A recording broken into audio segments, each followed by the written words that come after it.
So the way I like to do my tastings, right? Everybody does them a little different. I pretty much stole mine because they use as acclimations to get used to the spirit that they're tasting.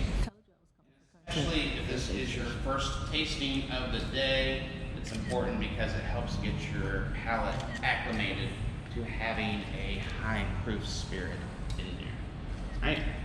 With that said, if you just want to take a shot of it, I will give you a high five and there will be no hard feelings.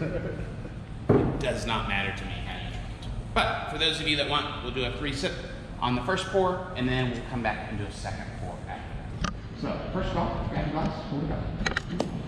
First thing to take note of is they would take note on the color. Right? So you might describe it as amber or honey or gold, right? Something like that. It tends to be a little lighter in color than some other bourbons because we use a lighter char on the barrels. Right? The other thing to look at is the legs that start to form on it. Right? You want slow forming, slow running legs, which you will start to see coming down the side. Right? The slower forming and slower running those are, that's going to be an indicator that it's a full body spirit. Okay, so next one is nosing the bourbon. When you nose it, leave your mouth open just a little bit or your lips parted as you do it. And it'll give those alcohol vapors a place to escape as you're nosing it. It'll make it a little less intense. Right, after we almost passed out the first time. Yeah, doing it wrong. yeah. Okay. Or if you just want to wake up, keep your mouth closed. Right, happy birthday to me. Yeah. Better than aspirin. They will. I mean, it's no joke. Okay, so you might notice some of that spice coming off of it, right? That's that rye that's in the mash bill. Or you might get some of that sweetness, right, from that toasted and charred barrel. Maybe some vanilla or maple or caramel. Right? Anybody getting anything other than that?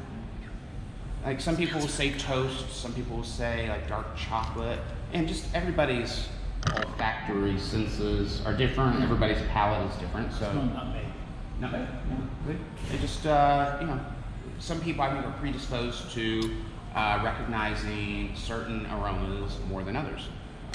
You know, I do this 4 or 5 times a day with 12 people, and I've gotten a lot of different answers, and they're all right. Like whatever you're smelling is what you're smelling. So, all right. So first sip, right? Just take a little sip, swish it around for about 7 or 8 seconds.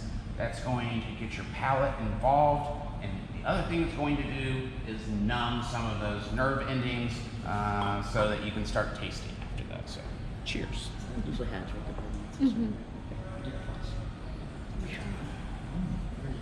That is different. That's good. It's different. Expensive off launch. It is. Right. No, it's still on the way down. It doesn't work. That's my new spirit animal. You're my new spirit animal because we're here. But yeah, that's what a judge will do with it, and it really is. It's to just get everything acclimated, and it will numb it some so that it doesn't burn as much later on, and you can actually start tasting with some specificity and nuance because that burn is gone. Second sip, still technically considered part of the acclimation process. You don't have to switch this one around, but what I like to do with the second is start thinking about what I'm going to be looking for when I get to the third. So the main categories with a bourbon are sweet, spicy, and bitter, right? And then I also try to identify where on my palate I'm experiencing it. So either towards the front, down the sides, or in the back. So take a second sip, think about sweet, spicy, bitter, and then try to identify where it's showing up on your palate.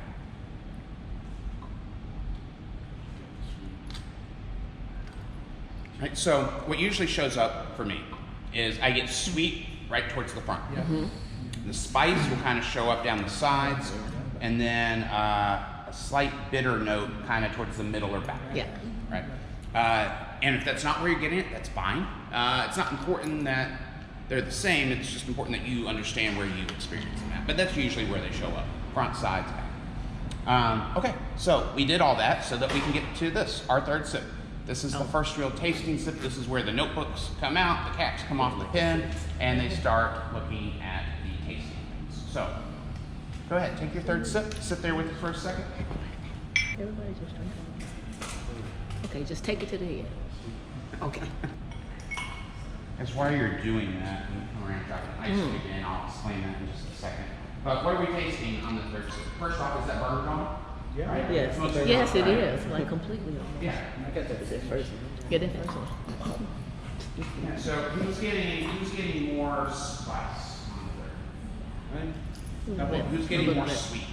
I got more sweet and a little bit more spice in the back.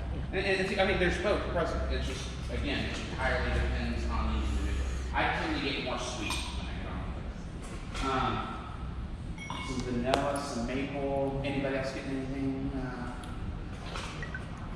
Maybe a little bit of the bitter chocolate is what I was thinking, like the Yeah. bitter chocolate. Like I personally don't get the dark chocolate, but a lot of people do. Right? I think that for whatever reason I don't pick up dark chocolate that way. Yeah. Anything else? Anybody getting dill pickle? But who am I to judge? If that's what they're tasting, then Who are me? more power to them. All right. So the ice cube is in there, right? And the reason we do the ice cube. It's just kind of another way of doing what a judge would do on their second taste. Only they would use an eyedropper and put in a couple drops of water with it. Mm-hmm. Right? We're doing the same thing, but with an ice cube. It's not about getting it chilled. And it releases something called esters.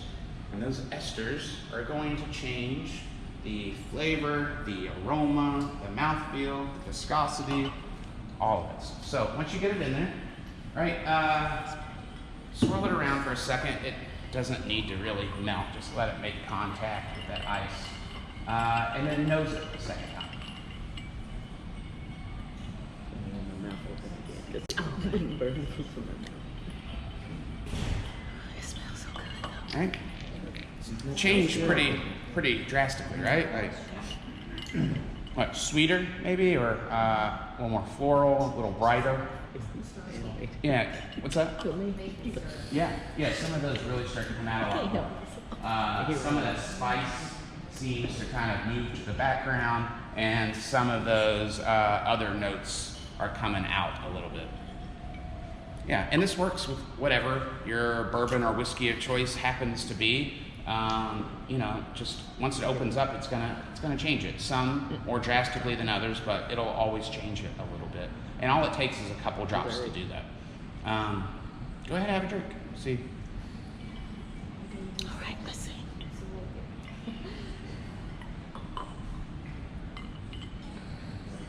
Yeah, completely different. Mm-hmm. It's much smoother. You don't get much. I don't get as much flavor with the It's a lot ice in it. sweeter. Yeah, I think it's Sweeter. a Not lot as sweeter. complex. Tastes more like a Scotch whiskey. It does. Yeah. It does.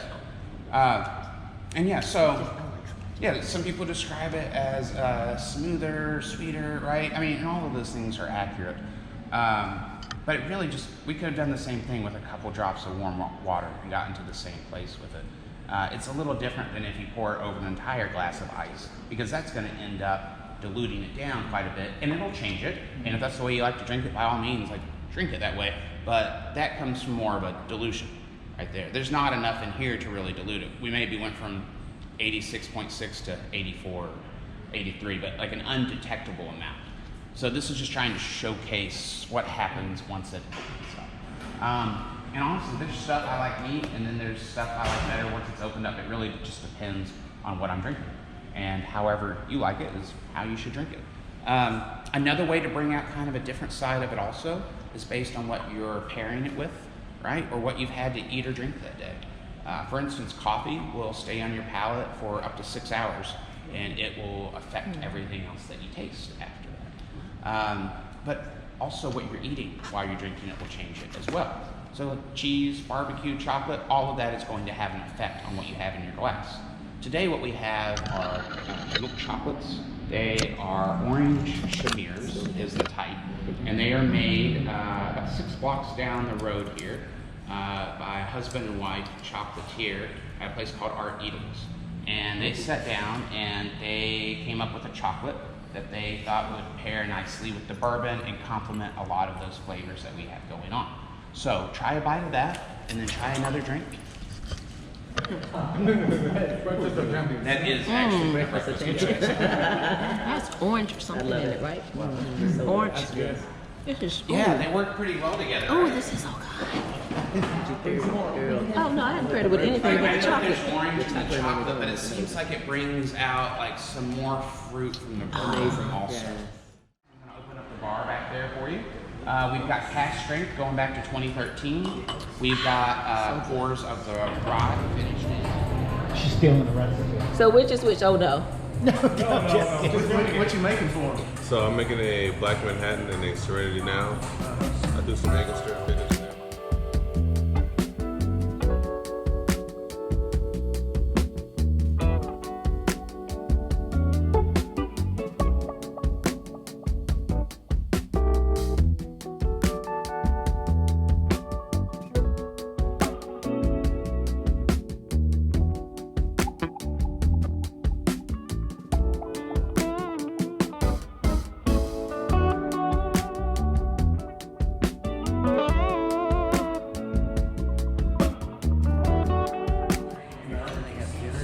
Ooh, that just looks so dark and angry with life. Yeah.